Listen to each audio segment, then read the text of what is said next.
Il existe de nombreux mystères dans l'univers, des mystères que nous pouvons découvrir à l'aide de télescopes et de satellites. Mais principalement, notre plus grande source d'information ici-bas sur Terre nous provient des scientifiques, des théories, d'expériences personnelles ou de simples rumeurs qui ont fait surface des profondeurs d'Internet.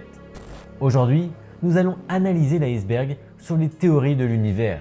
Pour ceux qui ne savent pas ce qu'est un iceberg, c'est une image qui cherche à représenter du plus connu au moins connu sur divers sujets. À la surface, nous allons voir des sujets simples qu'on a tous entendu parler et sans risque pour la Terre. Mais lorsqu'on va commencer à descendre vers les profondeurs de notre iceberg, les sujets vont devenir de plus en plus étranges, inconnus, troubles et surtout effrayants. Bienvenue sur l'iceberg des théories et mystères de l'univers.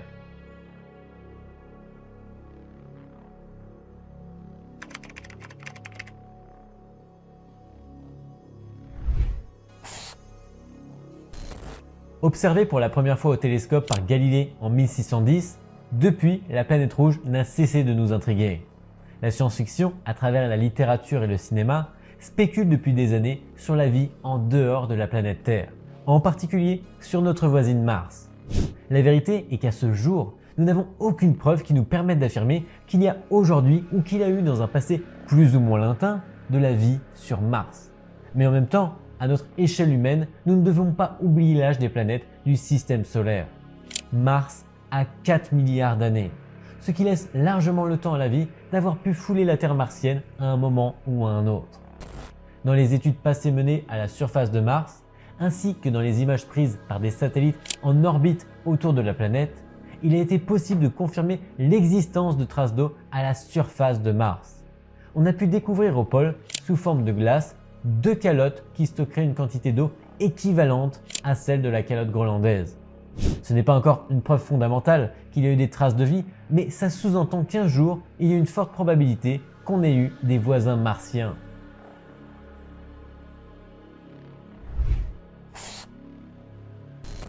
Vous ne le savez peut-être pas, mais en 2020, un groupe de scientifiques a fait une découverte qui aurait pu changer tout ce que nous savions sur la formation de la Terre et de son unique satellite, la Lune. Le 15 février 2020, les astronomes du Catalina Sky Survey ont remarqué dans le ciel un petit astéroïde un peu spécial, 2020 CD3. Sa particularité, au moment où il a décidé de passer dans notre voisinage, il s'est retrouvé piégé dans notre orbite, devenant, au passage, notre satellite naturel au même titre que la Lune. Cette seconde Lune est restée quelques mois en orbite autour de la Terre avant d'être éjectée par notre Lune, vous savez, la grande.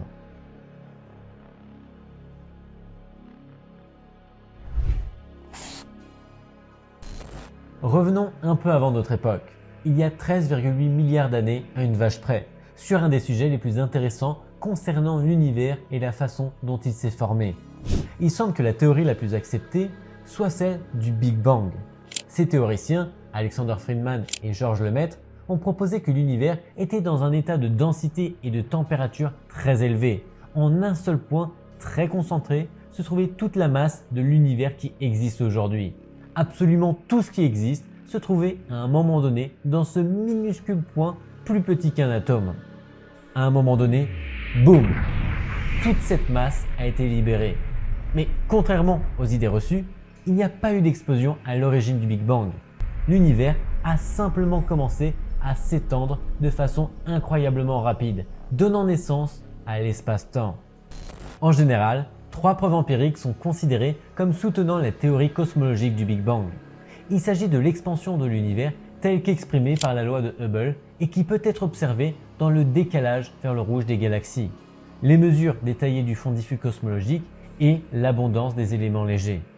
Vous en faites pas, je ne vais pas vous laisser là-dessus, je vais essayer de vous expliquer le plus simplement possible ces 3 preuves pour que vous compreniez à quoi ils correspondent. Le décalage vers le rouge fait référence aux galaxies qui s'éloignent les unes des autres et leur lumière apparaît plus rouge, décalée vers de plus grandes longueurs d'onde. Cela montre que l'univers est en expansion et qu'il était plus petit et dense dans le passé. Le fond diffus cosmologique est une lumière faible et uniforme qui vient de partout dans l'univers, émise 380 000 ans après le Big Bang. Elle est comme une photo de l'univers jeune quand il est devenu transparent et prouve qu'il était chaud et dense. Pour finir, l'abondance des éléments légers comme l'hydrogène et l'hélium se sont formés. Les quantités observées aujourd'hui correspondent exactement à ce que la théorie prédit, confirme un début chaud et dense.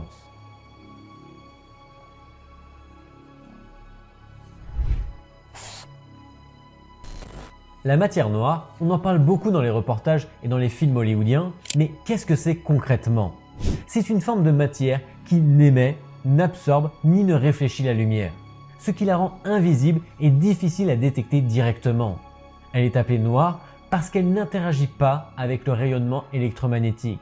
Son existence est déduite des effets gravitationnels qu'elle exerce sur la matière visible, comme les étoiles, les galaxies et le gaz interstellaire. Selon les estimations, l'entièreté de la masse de la matière dans l'univers se répartit à 16% de matière ordinaire, c'est-à-dire les étoiles, planètes, gaz et tout ce que nous pouvons observer directement. La matière noire, quant à elle, représente 84%. C'est dire à quel point elle est quasiment partout dans l'univers.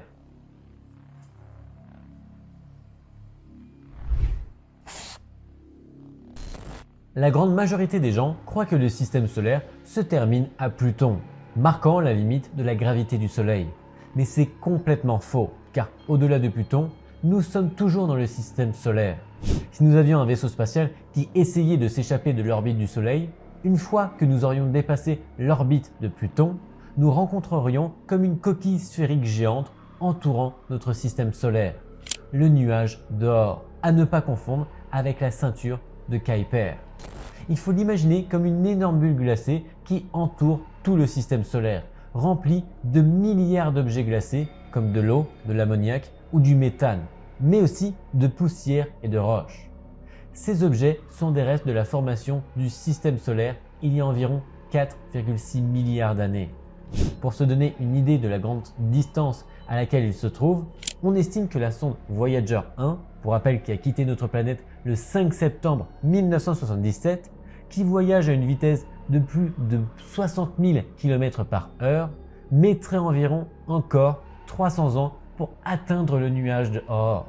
Et il lui faudrait ensuite environ 28 000 ans pour la traverser entièrement. C'est une échelle de distance qui dépasse presque l'imagination. C'est aussi dans ce secteur lointain et mystérieux que l'on théorise la présence d'une 9e planète, une planète perdue du système solaire. Selon les hypothèses, cette planète aurait été expulsée il y a des millions d'années, éjectée vers les confins glacés par les perturbations gravitationnelles des géantes gazeuses. Aujourd'hui, elle se cacherait quelque part dans cette obscurité, attendant peut-être d'être découverte.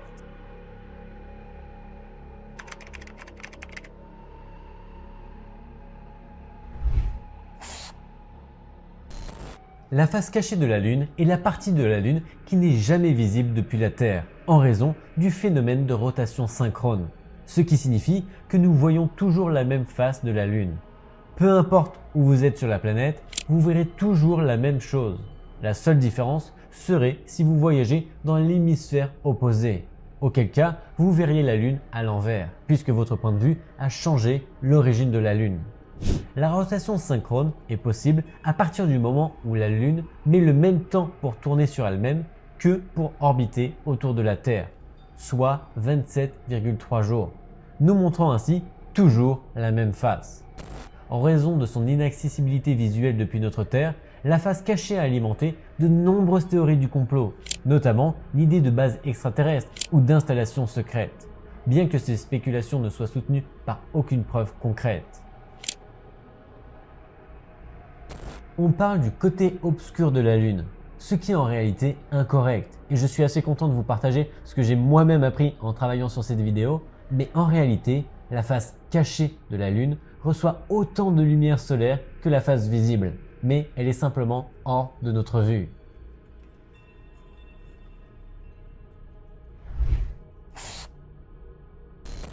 Les scientifiques l'ont nommée ainsi, mais en vérité, ils n'en comprennent presque rien.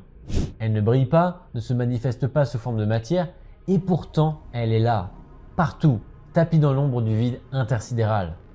Ce que nous savons, c'est qu'elle est puissante, incompréhensible et qu'elle façonne notre destin. Depuis des milliards d'années, l'univers s'étend. Mais quelque chose d'étrange est arrivé. Cette expansion continue de s'accélérer. Ce n'est pas normal. La gravité devrait ralentir cette course folle. Mais au lieu de cela, c'est comme si une force invisible tirait sur le tissu de l'espace-temps, repoussant les galaxies les unes des autres. Les astrophysiciens pensent que c'est l'énergie noire qui est à l'œuvre. Elle représente près de 70% de tout ce qui existe et pourtant nous ne savons pas ce qu'elle est. Ce qui est certain, c'est que l'énergie noire contrôle l'avenir du cosmos. Si elle continue d'agir, alors un jour, l'univers pourrait s'étirer jusqu'à se briser en un Big Rip, un déchirement final où le tissu même de la réalité s'effondrerait dans le néant.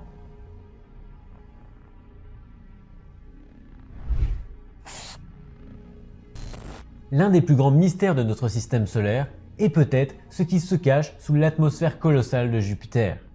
Par comparaison, Jupiter pourrait contenir plus de 1300 terres.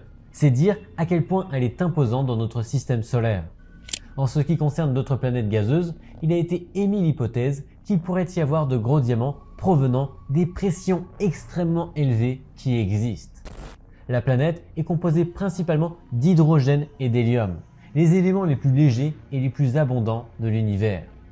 Jusqu'à présent, la NASA n'a pas pu envoyer de sonde pour pénétrer l'atmosphère de Jupiter, qui est très dense et plus le satellite descendrait bas, plus il lui serait difficile d'envoyer des informations vers l'extérieur, en raison de toutes les interférences avec l'atmosphère et surtout, nous risquerions de le perdre définitivement. Grâce aux observations des missions spatiales comme Juno, les scientifiques ont pu obtenir des indices sur sa composition et sa structure. Bien que de nombreux aspects restent hypothétiques en raison de l'immense pression et des conditions extrêmes à l'intérieur de la planète. Certaines données suggèrent que ce noyau pourrait être dilué, c'est-à-dire partiellement dissous et mélangé avec les couches supérieures d'hydrogène et d'hélium. Il pourrait s'étendre sur près de 50% du rayon de la planète avec une température estimée jusqu'à 35 000 degrés Celsius, pour une pression estimée à 40 millions de fois la pression atmosphérique terrestre.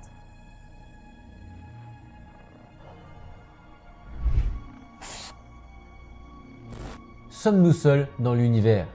Cette question obsède l'humanité depuis qu'elle a levé les yeux vers les étoiles. Pourtant, malgré des décennies de recherche, nous n'avons encore rien trouvé de concluant dans notre propre système solaire.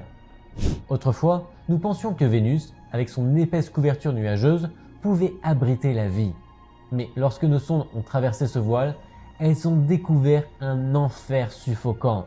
Un monde où l'atmosphère corrosive et la chaleur infernale anéantiraient toute forme de vie telle que nous la connaissons. Alors nous avons tourné nos regards vers Mars, y cherchant désespérément une trace de biologie passée ou présente. Mais jusqu'à présent, seules des promesses d'anciens fleuves asséchés et de lointaines molécules organiques ont émergé du sable rouge. Aujourd'hui, nous misons sur les lunes glacées de Jupiter et de Saturne, Europe, Encelade, Titan, qui cacheraient sur leur surface de vastes océans souterrains, des mers noires, profondes, insondables, qui pourraient abriter quelque chose. Mais au-delà de notre système solaire, l'univers devient encore plus troublant. En 2024, plus de 85 exoplanètes ont été découvertes avec des conditions potentiellement propices à la vie. Des mondes en orbite autour d'étoiles lointaines, baignant dans une lumière inconnue. L'enthousiasme des scientifiques est palpable et pourtant toujours rien. La NASA reste prudente, refusant de proclamer trop tôt une découverte révolutionnaire, de peur qu'elle ne s'effondre sous le poids de la vérification scientifique. Jusqu'à présent, les indices et matériels qui ont pu être retrouvés ces dernières années sur des traces possibles de vie dans l'univers se concentrent autour des météorites ou astéroïdes. En 2020, la sonde OSIRIS-REx de la NASA a prélevé des échantillons de Bennu, un astéroïde avec une trajectoire inquiétante. Je reviendrai sur cet astéroïde un peu plus tard dans cet iceberg. Lorsque les analyses furent dévoilées en janvier 2025, elles révélèrent une abondance de matières organiques complexes, incluant des acides aminés et des bases nucléiques. On n'en est pas encore un équivalent du symbiote de Marvel, mais ce sont les mêmes éléments qui ont permis à la vie terrestre d'exister. Puis, en 2024, une autre découverte vint renforcer ce mystère. La sonde Hayabusa 2 rapporta des fragments de l'astéroïde Ryugu. Cette fois, les chercheurs mirent en évidence un composé chimique d'une importance capitale, HAMP, H-A-M-P, hydrate d'ammonium, de magnésium et de phosphore oxydé, un élément clé dans la formation de l'ADN et de l'ARN. Si vous vous demandez ce que c'est la différence entre ces deux composés, en bref, l'ADN se compose d'un double brin de paire de nucléotides, vous savez XX ou XY, tandis que l'acide ribonucléique, ARN, se compose généralement d'un seul brin. Le composé qu'ils ont retrouvé sur cet astéroïde est plus soluble et réactif, ce qui pourrait faciliter la formation de molécules vitales. Cette découverte suggère que les astéroïdes pourraient avoir joué un rôle crucial dans l'apport des éléments nécessaires à la vie sur Terre et potentiellement ailleurs.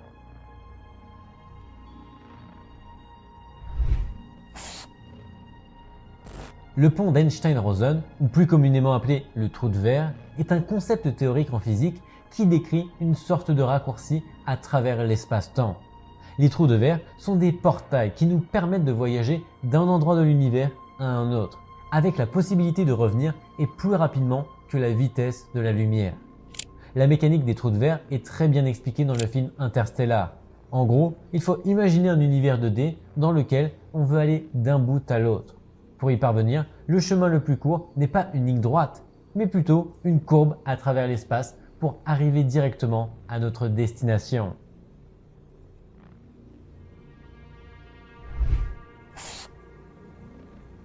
Dans l'immensité glaciale du cosmos, un colosse silencieux veille sur nous. Jupiter, le titan de gaz dont l'influence gravitationnelle façonne le destin de notre monde. Mais protège-t-il vraiment la Terre ou joue-t-il avec nous? D'un côté, Jupiter, par son attraction titanesque, dévie les astéroïdes et comètes qui auraient pu réduire notre planète en poussière. Il agit comme un bouclier, capturant dans son piège gravitationnel ces vagabonds cosmiques qui pourraient autrement semer la mort. Sans lui, la Terre aurait peut-être connu le sort de ces mondes dévastés par d'innombrables impacts. Mais il y a une ombre dans cette protection. Parfois, Jupiter ne sauve pas, il condamne. Il ne repousse pas toujours les menaces. Parfois, c'est lui qui projette directement vers nous. Certains des astéroïdes qui ont frappé la Terre sont le fruit des perturbations gravitationnelles engendrées par ce dernier. Ainsi, Jupiter joue un double rôle. Protecteur en déviant de nombreux objets dangereux, mais aussi potentiel catalyseur d'impact en perturbant les trajectoires de certains astéroïdes.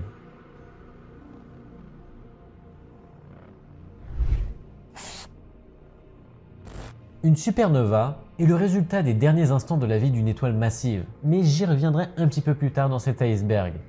En tout cas, son explosion est tellement puissante que les restes qui en résultent s'éparpillent un petit peu partout dans la galaxie. Et qu'est-ce qui se trouve dans la galaxie? Nos planètes, et plus précisément les humains. Ouais, en effet, regardez votre bras. Il contient de la matière provenant d'une supernova, littéralement. Le moment clé d'une supernova est lorsque toute la matière tombe de la surface de l'étoile vers le noyau.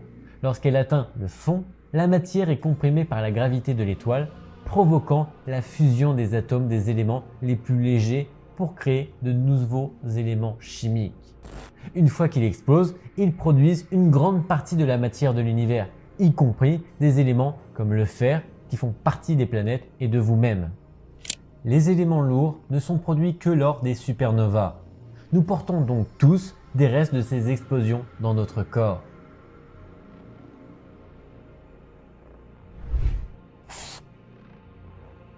Depuis le début des voyages et des missions spatiales, l'un des plus grands désirs des scientifiques a été de trouver des planètes très similaires à la nôtre. Tels pourraient être les cas de Kepler 186f, découvert en 2014, et Kepler 1649c, révélé en 2020. Bien qu'ils soient extrêmement éloignés, elles présentent des caractéristiques très similaires à celles de notre planète, même si, bien sûr, elles varient en taille et en conditions. Néanmoins, avec cette traversée galactique, nos recherches ont donné naissance à une poignée de planètes qui semblent sortir tout droit d'un cauchemar. Par exemple, située dans la constellation de la Vulpecula et à environ 63 années-lumière de la Terre, se trouve la planète appelée HD 189733b. De loin, ce beau point bleu vif que nous pourrions croire au premier abord être une belle planète comme la nôtre, est en réalité bien plus éloigné de ce qu'on aurait pu imaginer. Ce bleu est tout bonnement dû à la réflexion des nuages de particules de silicate dans l'air. En bref, il pleut du vert.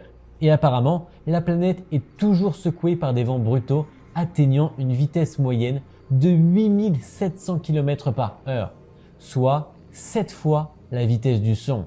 Alors imaginez maintenant la combinaison de morceaux de verre tranchants allant à des vitesses vertigineuses suffisent à nous faire comprendre que rien ne peut survivre ici. Pour accélérer encore le processus, cette planète, d'une taille similaire à celle de Jupiter, effectue un tour autour de son étoile en seulement 2,2 jours terrestres. Située à 13 000 années-lumière et avec une masse calculée de 1,43 fois celle de la Terre, OGLE 2016 BLG 1195 LB, j'espère que je l'ai bien dit, j'ai fait au mieux. Vous pouvez chercher sur internet, j'ai pas trouvé la façon de dire comment nommer ces deux planètes. On va le prendre comme ça, d'accord? En tout cas, elle a la même particularité donc que sa sœur OGLE 2005 BLG 390 LB. Elles sont toutes les deux extrêmement froides. Pour donner un peu de contexte, le corps humain casse comme du verre avec des températures inférieures à moins 100 degrés. Eh bien, figurez-vous qu'il a été calculé que réciproquement, ces deux planètes ont des températures de moins 240 degrés et moins 217 degrés Celsius. Autant dire que nous n'aurions pas le temps d'apprécier le paysage si on décide de s'y rendre un jour. Avez-vous peur du noir? Si c'est le cas, vous préféreriez sans doute éviter TRES-2b, une planète fascinante située à environ 750 années-lumière de nous, qui se distingue par sa capacité à refléter moins de 1% de la lumière qui la frappe. Cette géante gazeuse, aussi massive que Jupiter, est un monde de ténèbres absolues et de chaleur intense. Si l'enfer biblique avait un équivalent cosmique, ce serait probablement cet endroit. Pourtant, les chercheurs ne savent toujours pas précisément pourquoi cette planète est si sombre. Son atmosphère contient des gaz comme l'oxyde de titane qui absorbent la lumière, mais cela n'explique pas tout. Il pourrait y avoir des substances chimiques inconnues sur Terre. Selon David Spergel de l'université de Princeton, ce n'est pas un monde totalement obscur. Sa chaleur extrême lui confère une faible lueur rouge, semblable à une braise incandescente ou aux résistances d'une cuisine électrique. Ainsi, si vous cherchez une métaphore de l'enfer, cette planète obscure avec ses températures avoisinant les 980 degrés Celsius et son ambiance de feu et de soufre en est une illustration parfaite.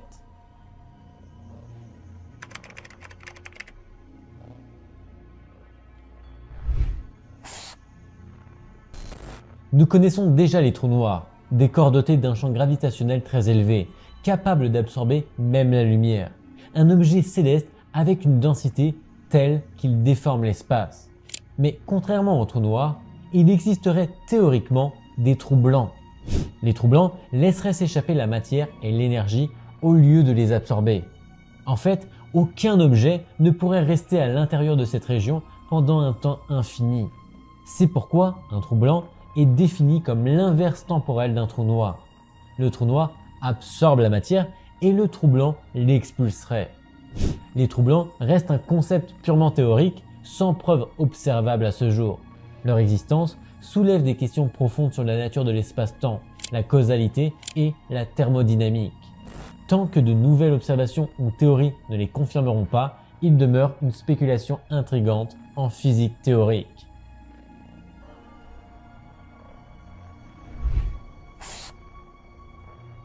De toutes les étoiles connues dans l'univers, Stephenson 18 est la plus grande, surpassant Uis Scuti et Canis Majoris. Son rayon est estimé à environ 2150 fois celui du Soleil, ce qui correspond à un volume d'environ 10 milliards de fois celui du Soleil. S'il était placé au centre du système solaire, sa photosphère envelopperait l'orbite de Saturne elle-même. Cette étoile, en raison de sa masse extrêmement élevée, a de très fortes chances de devenir un trou noir une fois sa vie terminée. En bref, elle explosera en supernova, ce qui libérera une quantité énorme d'énergie et de matière dans l'espace, créant des ondes de choc qui peuvent déclencher la formation de nouvelles étoiles. Heureusement, elle se trouve à 18 910 années-lumière, ce qui devrait être une distance suffisante pour que la Terre ne soit en principe pas affectée.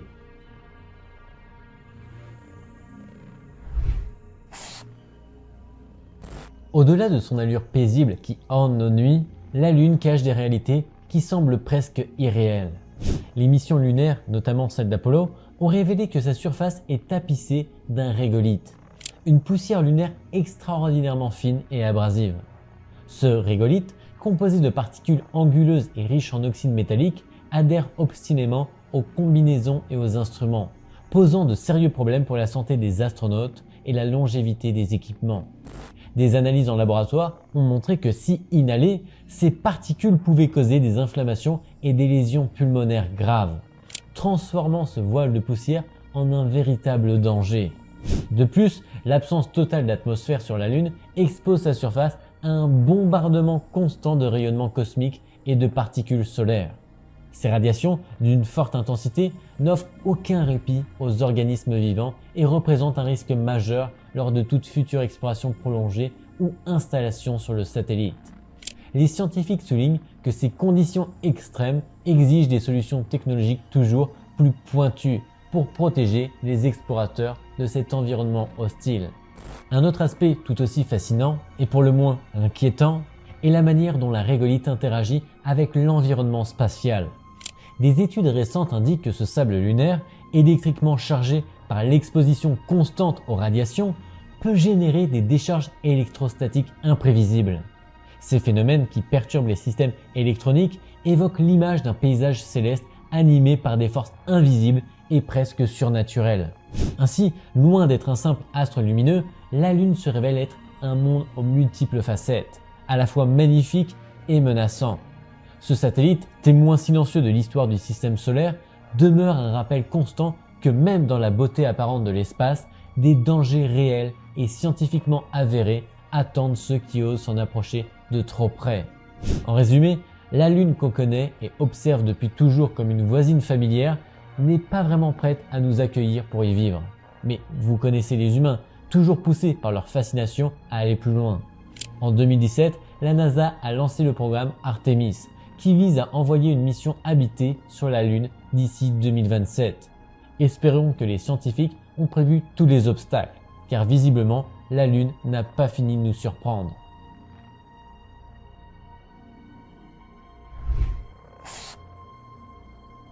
Loin de la chaîne de télévision, une nova est un phénomène astronomique fascinant et impressionnant. Une nova est une explosion qui se produit à la surface d'une naine blanche. Une naine blanche qui est un résidu d'une étoile morte tout simplement. Donc une nova, pour y reprendre, existe dans un système binaire, c'est-à-dire un système où deux étoiles orbitent l'une autour de l'autre. La gravité intense de la naine blanche attire la matière, principalement de l'hydrogène, de l'étoile compagnon. Cette matière s'accumule à la surface de la naine blanche. Lorsque la pression et la température à la surface de la naine blanche deviennent trop fortes, une réaction de fusion nucléaire explosive se déclenche. Cette explosion libère une quantité énorme en quelques jours, voire quelques semaines, rendant la naine blanche temporairement des milliers de fois plus brillante qu'à l'état normal. En quelques jours, elle peut libérer l'équivalent de l'énergie que le Soleil émet en 10 000 ans. La nova ne détruit pas l'étoile, mais laisse la naine blanche intacte, prête à répéter le cycle.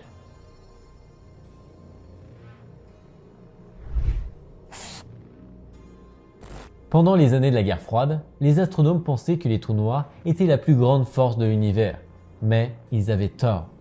Ils pensaient que les trous noirs pouvaient atteindre la taille de Jupiter. Ils estimaient que les dimensions pourraient être légèrement plus grandes ou plus petites, jusqu'à ce qu'on découvre que ce qui maintient notre galaxie ensemble est un trou noir supermassif de plus de 60 milliards de kilomètres de diamètre en son centre. Le trou noir au centre de la Voie lactée s'appelle Sagittaire A étoile.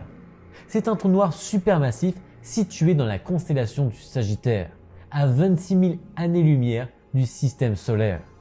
Sa masse est 4,1 millions de fois celle de notre Soleil.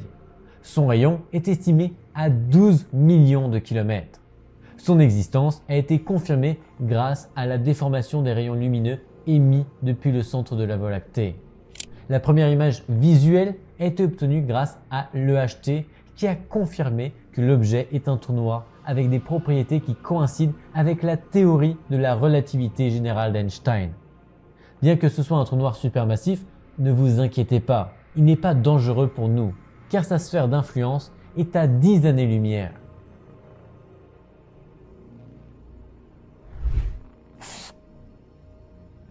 L'astéroïde Apophis, nommé d'après le dieu égyptien du chaos, est un objet spatial découvert en 2004, mesurant 340 mètres, soit la longueur de 3 terrains de football et en forme de cacahuète.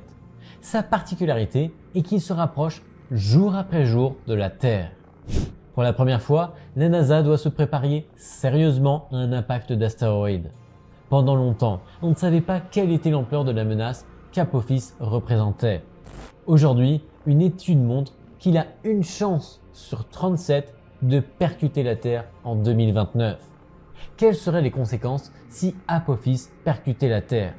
C'est évidemment la première question que les scientifiques se sont posées.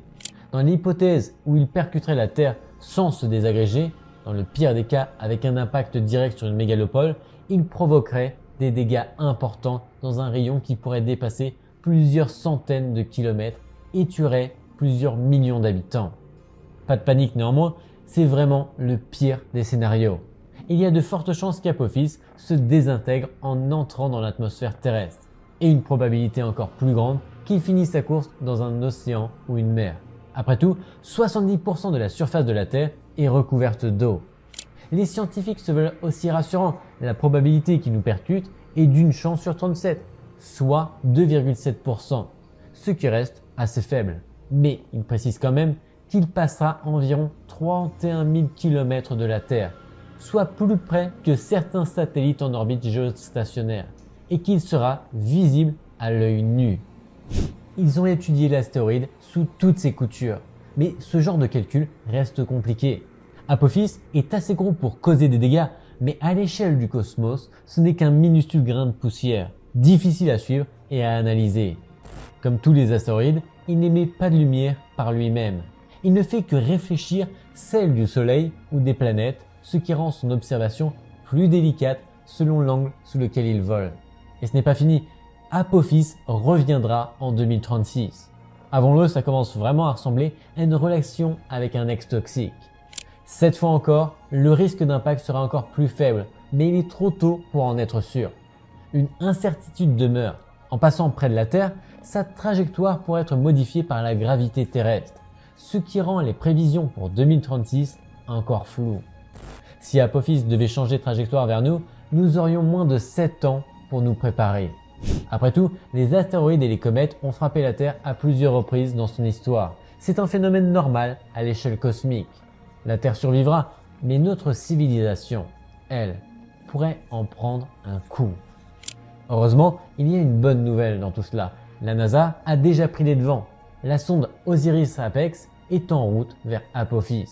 Son objectif, prélever des échantillons et étudier l'orbite, la rotation et l'évolution de l'astéroïde. Grâce à ces analyses, nous aurons une meilleure idée de la situation et surtout, nous saurons comment réagir si une collision devenait inévitable.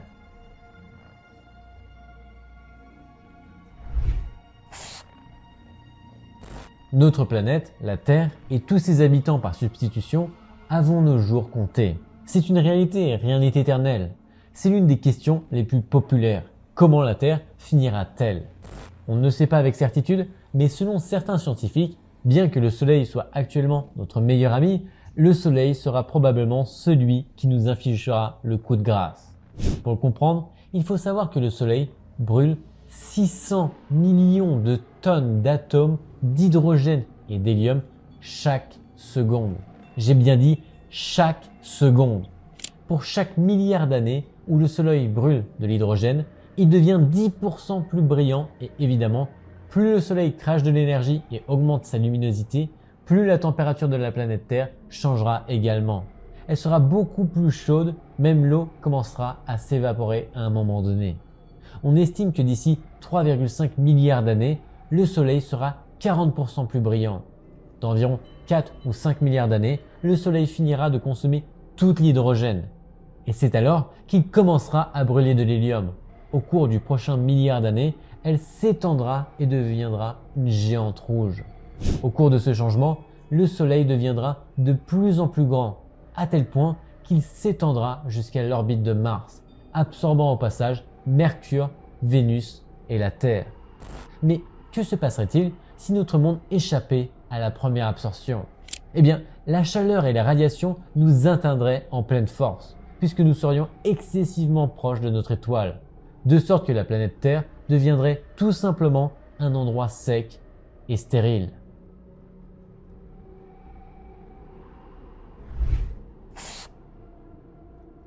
L'univers, cet océan d'étoiles et de ténèbres, est un mystère qui défie notre compréhension.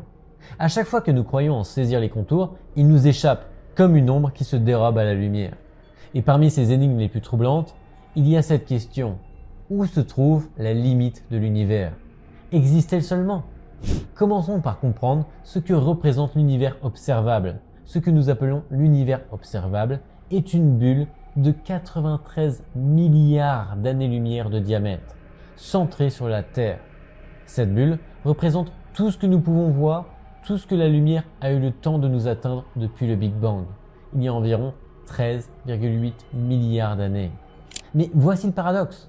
Lorsque nous regardons au bord de cette bulle, nous ne voyons pas le présent. Nous voyons le passé, évidemment. Mais la lumière qui nous parvient de ces confins de l'univers a voyagé pendant des milliards d'années, portant avec elle les images d'étoiles et de galaxies qui, peut-être, n'existent plus. C'est comme si l'univers nous montrait un fantôme, un souvenir figé dans le temps.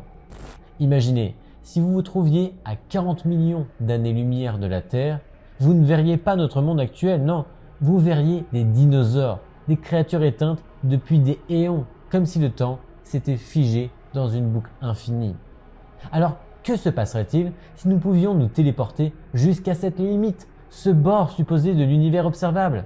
Verrions-nous enfin la fin de tout, un mur infranchissable, ou découvrirons-nous que l'univers s'étend bien au-delà, dans des dimensions que nous ne pouvons même pas concevoir?